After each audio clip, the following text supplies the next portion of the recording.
मंजिल को भुलाकर जिया तो क्या जिया, मंजिल को भुलाकर जिया तो क्या जिया, है दम तुझ में तो उसे पाकर दिखा। लिख दे पसीने से अपनी कहानी, लिख दे पसीने से अपनी कहानी, और बोल उस किस्मत को दम है तो इसे मिटाकर दिखा। जय हिंद दोस्तों, द स्टडी विद अभी में आपका स्वागत है। और आज हम लोग 10वीं कक्षा के तीसरे नंबर चैप्टर को देखेंगे और ये चैप्टर का नाम है हिंद चीन में राष्ट्रवादी आंदोलन। और इससे बनने वाले जितने भी ऑब्जेक्टिव के क्वेश्चन हैं उसे आज हम लोग कवर कर लेंगे। तो चलिए क्वेश्चनों की तरफ चलते हैं। पहला क्वेश्चन है हमारा कि अंकोर वाट का मंदिर कहाँ स्थित है। तो इसका आंसर हमारा हो जाएगा कंबोडिया। कहाँ? तो कंबोडिया। अच्छा, कंबोडिया में कहाँ स्थित है? तो कंबोडिया में ये अंकोर में स्थित है। और अंकोर का पुराना नाम क्या है? तो यशोधरापुर है। क्या है? तो यशोधरापुर है। चलिए, इतना बात समझ में आ गया। चलिए अब आगे देखते हैं इसके क्वेश्चन के बारे में।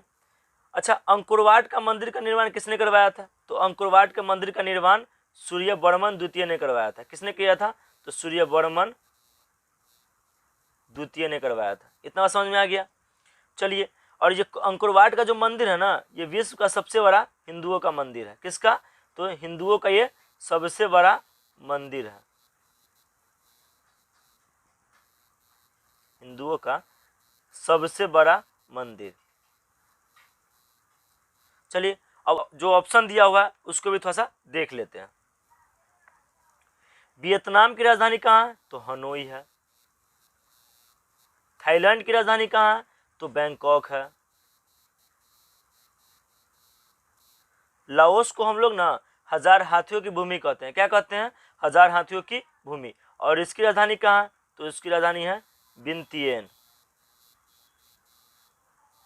चलिए, कंबोडिया की राजधानी कहाँ है? तो इसकी राजधानी है नामपे।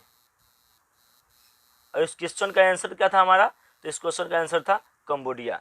तो चलिए, सारे चीज़ों को हमने कवर कर लिया है इस क्वेश्चन का। आगे चलते हैं हम लोग। ठीक है, अगले क्वेश्चन को देखते हैं। अगला क्वेश्चन है हमारा, अंकोर वाट के मंदिर का निर्माण किस शासक के द्वारा करवाया गया था? तो तुरंत अभी हमने पढ़ा है कि इसका निर्माण जो है सूर्यवर्मन द्वितीय ने कराया था। चलिए, तो आगे बढ़ते हैं और अगले क्वेश्चन को देखते हैं। अगला क्वेश्चन है कि हिंद चीन पहुंचने वाले प्रथम व्यापारी कौन थे? तो इसका आंसर हमारा हो जाएगा पुर्तगाली। क्या हो जाएगा? पुर्तगाली। मार्च 1946 में फ्रांस एवं वियतनाम के बीच होने वाला समझौता किस नाम से जाना जाता है? तो इसका आंसर हो जाएगा हमारा हनोई समझौता। क्या हो जाएगा? हनोई समझौता। इसके ऑप्शन में एक ऑप्शन दिया हुआ है कि जेनेवा समझौता। तो इसी समझौता के द्वारा ना हमारे जो सैनिक थे विंग कमांडर अभिनंदन, उनको पाकिस्तान से वापस लाया गया था। यानी कि जेनेवा समझौता द्वारा हमारे विंग कमांडर को वापस लाया गया था। चलिए, तो इसका आंसर हमारा हो जाएगा बी नंबर। आगे बढ़ते हैं। हिंद चीन क्षेत्र में कौन से देश आते हैं? तो इसका आंसर हो जाएगा हमारा कंबोडिया, वियतनाम और लाओस। ये तीनों हिंद चीन क्षेत्र में आते हैं। और कंबोडिया की राजधानी कहाँ है? तो नामपे है। वियतनाम की राजधानी कहाँ है? तो हनोई है। और लाओस की राजधानी तो विंतियेन है। और हजार हाथियों की भूमि लाओस को कहा जाता है। वियतनाम में टोकिन फ्री स्कूल की स्थापना कब हुई? तो इसकी स्थापना जो है ना 1907 ईस्वी में हुई थी। कब हुई थी? तो 1907 ईस्वी में हुई थी। चलिए आगे बढ़ते हैं और इस अगले क्वेश्चन को देखते हैं। अगला क्वेश्चन है the history of the loss of Vietnam किसने लिखा? तो इसका आंसर हमारा हो जाएगा फान बोई चाउ।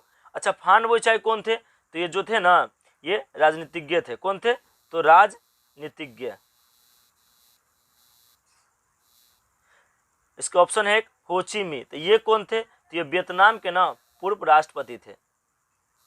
वियतनाम के पूर्व राष्ट्रपति।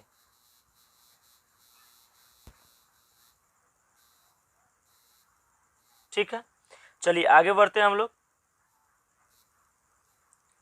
हुआ आंदोलन किस प्रकृति का था?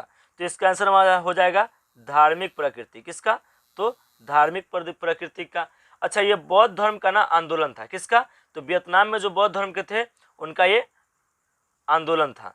चलिए आगे बढ़ते हैं। नरोत्तम सिंहानुक कहाँ के शासक थे? तो तो इसका आंसर हमारा हो जाएगा कंबोडिया। कहाँ का? तो कंबोडिया। और कंबोडिया जो मंदिर स्थित है उसका नाम है अंकोर वाट मंदिर। सबको लिंक करके चलेंगे, एक दूसरे से जोड़ के चलेंगे तो याद रहेगा। चलिए आगे बढ़ते हैं हम लोग। हिंद चीन में बसने वाले फ्रांसीसी कहे जाते थे, तो इसका आंसर हमारा हो जाएगा कोलोन। क्या हो जाएगा? कोलोन। तो हिंद चीन में जो फ्रांसीसी बसते थे ना वहाँ पे, उसको क्या कहा जाता था? तो कोलोन कहा जाता था। चलिए आगे बढ़ते हैं हम लोग। हिंद चीन क्षेत्र में अंतिम युद्ध की समाप्ति के समय में अमेरिकी राष्ट्रपति कौन थे? तो इसका आंसर हो जाएगा हमारा निक्सन। क्या हो जाएगा? निक्सन। और ये कौन पार्टी के थे? तो ये रिपब्लिकन पार्टी के थे। कौन पार्टी के थे? तो रिपब्लिकन पार्टी से थे ये। चलिए रूजवेल्ट कौन थे? तो ये ना अमेरिका के 32वें राष्ट्रपति थे। कौन थे? अमेरिका के ये 32वें राष्ट्रपति। चलिए आगे बढ़ते हैं हम लोग। किस प्रसिद्ध दार्शनिक ने एक अदालत लगाकर अमेरिका को वियतनाम के लिए दोषी करार दिया? तो इसका आंसर हमारा हो जाएगा रसेल। ठीक है, ये रसेल है। चलिए आगे बढ़ते हैं हम लोग। पुर्तगालियों ने कहाँ अपना केंद्र बनाया? तो इसका आंसर हमारा हो जाएगा मलक्का। क्या हो जाएगा? मलक्का।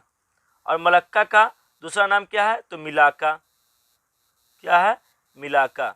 अगर ऑप्शन में मलक्का के अलावा दूसरा शब्द रहे मिलाका तो वो भी हमारा आंसर सही होगा। और ये कहाँ स्थित है? तो ये मलेशिया का एक राज्य है।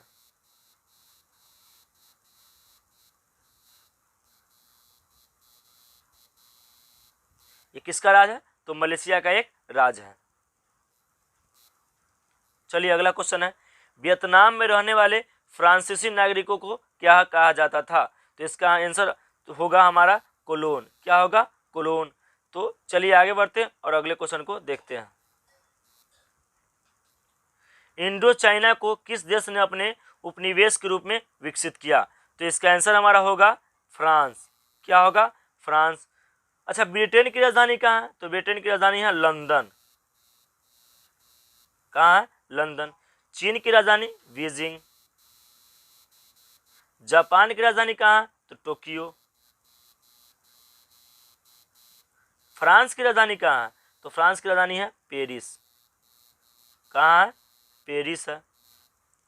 चलिए, हिंद चीन में रहने वाले पहले यूरोपीय व्यापारी थे, तो इसका आंसर हमारा होगा पुर्तगाली। क्या हो जाएगा? पुर्तगाली। चलिए आगे बढ़ते हैं। प्राचीन काल में वियतनाम पर किस सभ्यता संस्कृति का प्रभाव था? तो इसका आंसर हमारा होगा चीनी। क्या हो जाएगा? चीनी। चीन में जो लोग बसते हैं ना उसको चीनी कहा जाता है। ठीक है, चलिए आगे बढ़ते हैं हम लोग। जैसे भारत में बसने वाले को भारतीय कहा जाता है, उसी प्रकार चीन में बसने वाले को चीनी कहा जाता है। हिंद चीन में कौन राष्ट्र शामिल नहीं है? तो हिंद चीन में ये तीनों राष्ट्र शामिल है। कौन शामिल नहीं है? तो चीन शामिल नहीं है, और यही हमारा आंसर है। फ्रेंच इंडो चाइना की स्थापना किस वर्ष हुई? तो इसका आंसर हमारा होगा 1887। क्या होगा? 1887।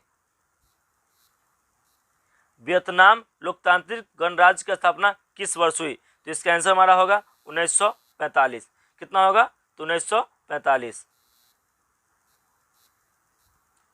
कंबोडिया फ्रांस का संरक्षित राज्य किस वर्ष बना? तो इसका आंसर हमारा होगा 1863। 1863। वियतनाम का एकीकरण पूर्ण हुआ? तो इसका आंसर हमारा होगा 1875 में। कब हुआ था? तो 1875 में। संयुक्त वियतनाम का गठन किस वर्ष हुआ? तो इसका आंसर हमारा होगा 1975। पिछले वाले क्वेश्चन का आंसर था 1875 और इस वाले का 1975। जनेवा समझौता कब हुआ? जनेवा समझौता 1954 में हुआ था। कब हुआ था? तो 1954 में। अमेरिका ने रबर के बागान पर किस रसायन का छिड़काव किया? तो इसका आंसर होगा हमारा जरीला। क्या हो जाएगा? जरीला।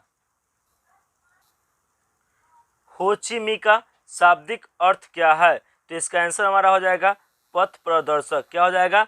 पथ प्रदर्शक। चलिए आगे बढ़ते हैं।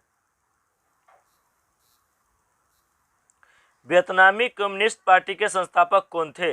तो इसका आंसर हमारा होगा हो ची मिन्ह। क्या हो जाएगा? हो ची मिन्ह। और हो ची मिन्ह कौन थे? तो ये वियतनाम के पूर्व राष्ट्रपति थे। कौन थे? वियतनाम के पूर्व राष्ट्रपति, याद रखिएगा। कौन थे ये? वियतनाम के पूर्व राष्ट्रपति। चलिए आगे बढ़ते हैं हम लोग। लाल खमेर सेना की किसकी थी? तो लाल खमेर सेना जो थी वो सिहानुक की थी। किसकी थी? सिहानुक की। और ये कौन थे? तो ये कंबोडिया के शासक थे। कहाँ के? तो कंबोडिया के।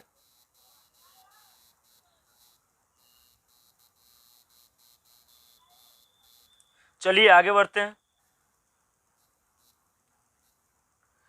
नियो लियो हकसत NLHS किसकी राजनीतिक पार्टी थी? तो इसका आंसर हमारा होगा पाथेट लाओ। क्या हो जाएगा? पाथेट लाओ। चलिए आगे बढ़ते हैं और अगले क्वेश्चन को देखते हैं। वियतनाम में अन्नामी दल की स्थापना किसकी थी? तो इसका आंसर हमारा हो जाएगा ए जोंगुएल आई। क्या हो जाएगा? जोंगुएल आई। वियतनाम युद्ध की समाप्ति किस अमेरिकी राष्ट्रपति के समय हुई? तो इसका आंसर हमारा होगा निक्सन। क्या हो जाएगा? निक्सन। चलिए, और निक्सन कौन थे? ये हम पहले बता चुके हैं आपको कि ये रिपब्लिकन पार्टी से थे। चलिए आगे बढ़ते हैं।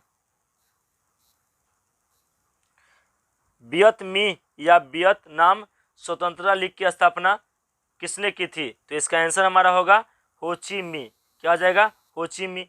और ये कौन थे? तो वियतनाम के राष्ट्रपति थे। ये बात हम कई बार आपको बता चुके हैं कि ये कौन थे। तो चलिए आगे बढ़ते हैं हम लोग। लियोंग किचाओ कौन था? तो लियोंग किचाओ जो था वो था इनमें से कोई नहीं, क्योंकि इसमें ऑप्शन नहीं दिया हुआ है। ना वो चीनी सुधारक था, ना वो जापानी दार्शनिक था, और ना ही वियतनामी क्रांतिकारी। चलिए, तो इसका आंसर हमारा हो जाएगा डी नंबर, यानी कि इनमें से कोई नहीं। और ये जो लियोंग चियाओ था ये कौन था? तो ये पत्रकार था। कौन था? तो पत्रकार। चलिए आगे बढ़ते हैं हम लोग। रिवॉल्यूशनरी सोसाइटी दुई तान होई की स्थापना किसकी थी? तो इसका आंसर हमारा हो जाएगा फान बोई चाओ। क्या हो जाएगा?